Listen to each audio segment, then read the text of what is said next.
March the 27th, 2022. Guys, it's been a busy couple of days and having to do outside work and complete some fencing and things like that. And by the time you do that and you're working with a tractor, pulling wire, I've been pretty exhausted. But let me say this also. Most of you that have been watching this channel for a long time, you know what's going on around the planet, from Europe, Asia, to here, South and Central America. You know what's going on. And sometimes it gets to be, I guess you would say, like preaching to the choir. And there's certain things that you can't talk about in the first place. But again, we have tried this platform and many others to, again, keep the platform alive to where we can get out important information when needed. A few weeks ago, I mentioned in a video about the new world digital coin that was coming out. Some call it the Great Reset.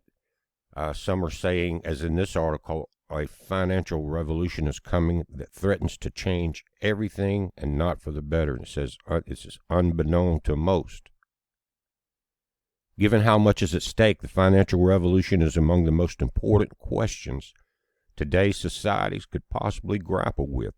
It should be under discussion in every parliament of every land, in every dinner table, in every country in the world. This is coming by Nick Korbishli from nakedcapitalism.com.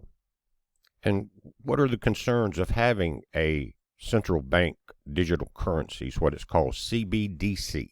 I have another name for those initials, maybe Central Bull coming out of DC. But again, central bank digital currencies is what we're talking about.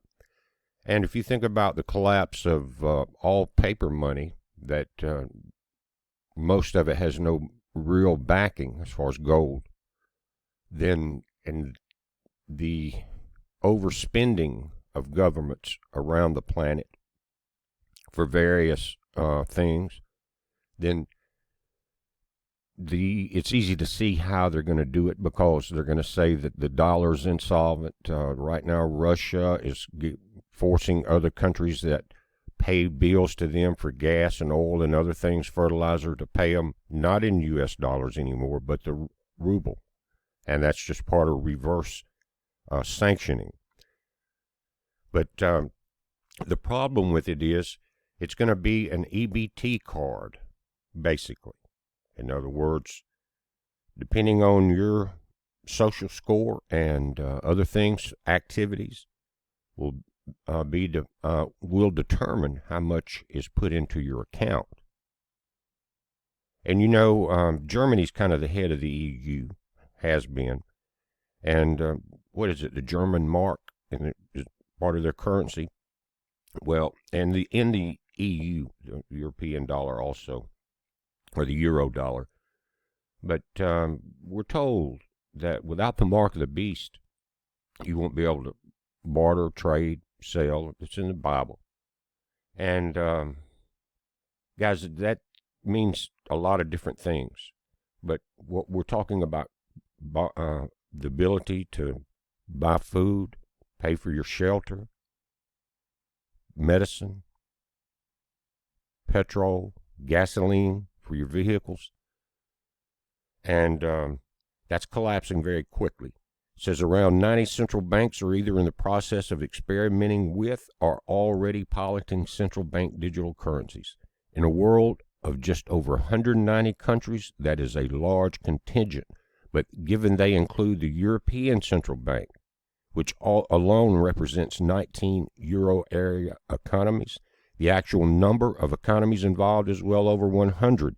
They include all G20 economies and together represent more than 90% of global GDP. 3 CBDCs have already gone fully live in the past 2 years, the so-called D-Cash in the Eastern Caribbean, the Sand Dollar in the Bahamas, and the Naira in Nigeria.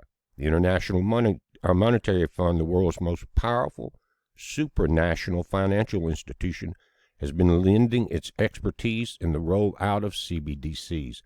It's the one world money without that mark.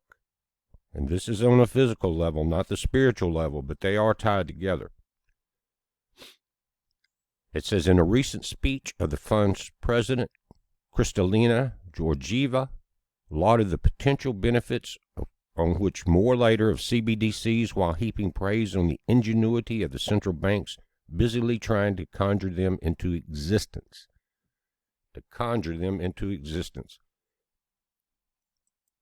And most of you in the Southeast have a scar called Katrina in your mind. I know we did. We went through 2 weeks of no power, no water, no ability to buy anything here for 2 weeks in this area without traveling. And you couldn't, there were gas lines because without power, your gas pumps don't work, your checkout doesn't work, your ATMs don't work.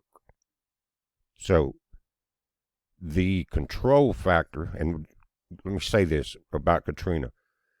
There, and many of you may remember this, but here in central Mississippi, for the if you were using EBT cards, which is like a food stamp, then that becomes very critical when you cannot use that. You're not dependent on cash, or you're using that for your food.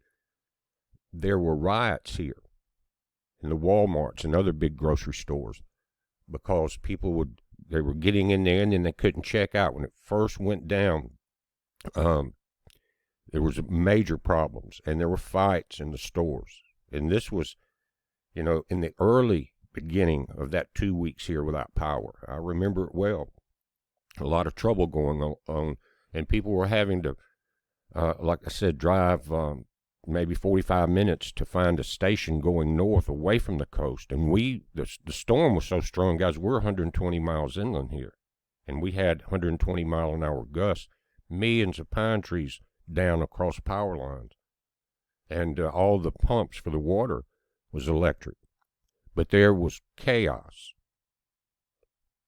in the cities, and the people that depended on that EBT card, and we're looking at a worldwide EBT chip or mark, in this case a coin.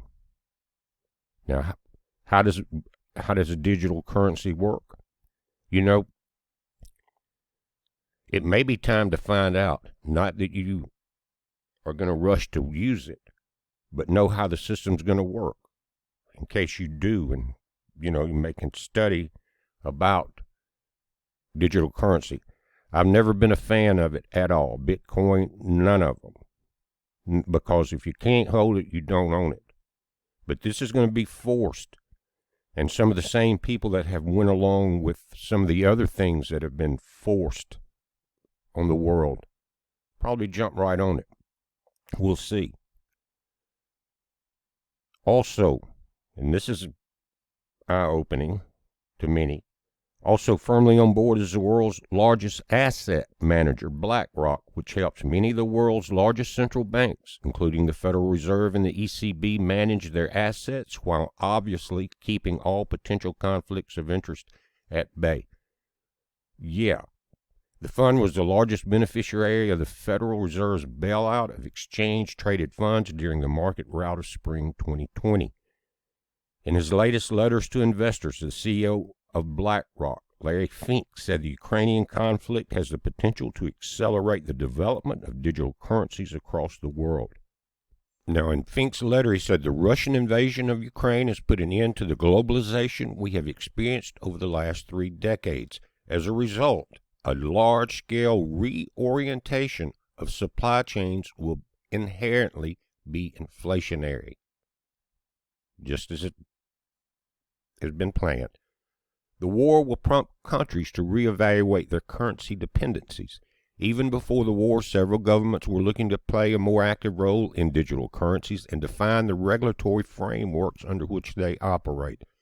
A global digital payment system thoughtfully designed can enhance the settlement of international transactions, one world, while reducing the risk of money laundering and corruption, except by the people that control it. Digital currencies can also help bring down costs of cross-border payments. For example, when expatriate workers sent earnings back to their families. On Tuesday, March 22nd, the Bank of International Settlements published the findings of a study it had conducted with 4 central banks: the Reserve Bank of Australia, Bank Nigeria, Malaysia, the Monetary Authority of Singapore, and the South African Reserve Bank, into the practical challenges of executing cross-border payments between different central bank digital currencies. The report concludes that while major hurdles still remain, financial institutions could use CBDCs issued by participating central banks to transact directly with each other on a shared platform. If the central banks do it, all the other banks will. They will be forced to. The Bank for International Settlements, called BIS Innovation Hub, the Reserve Bank of Australia, again, Bank Nigeria, Malaysia, and the Monetary Authority of Singapore, and the South African Reserve Bank today announced the completion of prototypes for a common platform enabling international settlements using the multiple central bank digital currencies, called MCBDCs. Now, these participating banks have called this Project Dunbar, and it proved that financial institutions could use CBDCs issued by participating central banks to transact directly with each other on a shared platform. And they're talking about that would cut the cost and time taken out to process cross-border transactions, I guess, especially if you were changing currencies. The project was organized along 3 work streams, one focusing on high-level functional requirements and design, and 2 concurrent technical streams that develop prototypes of different technological platforms called Corda and Partia. The project identified 3 critical questions. Which entities could be allowed to hold and transact with CBDCs issued on the platform? How could the flow of cross-border payments be simplified while respecting regulatory differences across jurisdictions? A lot of those jurisdictions, guys, are going to be blended together. What governance arrangements could give countries significant comfort to share critical national infrastructure such as a payment system? One bank, one currency, one world. The project proposed practical solutions for addressing these issues, which was validated through the development of prototypes that demonstrated the technical viability of shared multiple CBDC platforms for international settlements. Because if you don't realize what they've already started doing it. Now 90% of the world's GDP is involved. If you don't realize they can control every aspect of everything you do, and you're not prepared with backup food and supplies, you're in a world of hurt, and you're going to have to rush to this system in order to survive. And when hunger kicks in, and you and your family are starving, you'll do anything to feed your kids. And you'll be forced into it. And that's what we're looking at, this mark. But guys, I just hope you're preparing. I hope you realize now that 90% of the world's banks, basically, and the financial systems, are on board with this. It's going to change the game overnight. Will it start with a banking holiday on the weekend that we will notify you when we reopen? Is that how it will happen? And that's when cash and gold and silver won't have much value at all, to be honest with you, because they're going to make sure that you're hungry enough to cooperate completely, but just strong enough to be part of the workforce, their workforce. Guys, pay attention. Start preparing. We're watching it. You watch it. It's a heads up. Be safe.